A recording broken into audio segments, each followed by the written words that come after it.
রাজধানীর রাধানগর বাস স্ট্যান্ডে স্বেচ্ছাচারিতা চালাচ্ছেন এই স্ট্যান্ডের দায়িত্বপ্রাপ্ত অপারেটর অসীম দাস।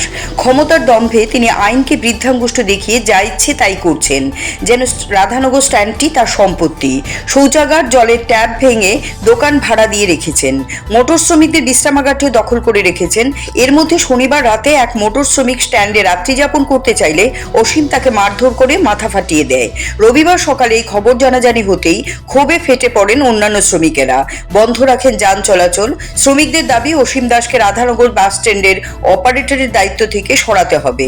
তার বিরুদ্ধে শ্রমিকরা থানায় অভিযোগ দায়ের করবেন বলেও জানান। এদিকে যান চলাচল বন্ধ থাকায় সমস্যায় পড়তে হয় যাত্রীদের। প্রশাসন এখন অভিযুক্ত অসীম দাসের বিরুদ্ধে কি পদক্ষেপ নেয় সেটাই দেখার বিষয়। তার টেন্ডার পাইছে, বুঝছেন নি, এখন তা অপারেটর হিসেবে এখানে আছে। আমরা এই কারণে তারা কিন্তু আমরা এখানে চাই না। আমাদের প্রথম বক্তব্য হলো এটাই। তাও যেভাবে সন্ত্রাস আরম্ভ করছে, সন্ত্রাসের বলার মতো না। আপনি ওইখানে গিয়ে দেখেন কিভাবে ঘর তুলতেছে, গাড়ি হারছে, কোনো জায়গা নাই।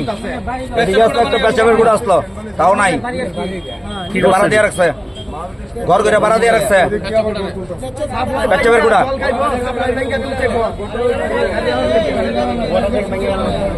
আর ওইদিকে দেখেন কিভাবে ওইখানে একটা ওয়াটার আসলো, এটা পর্যন্ত ভাঙছে। আপনারা দেখেন, ছবিটা তুলে কি করতেছে জিনিসটা। Siri TV, channel for news and entertainment.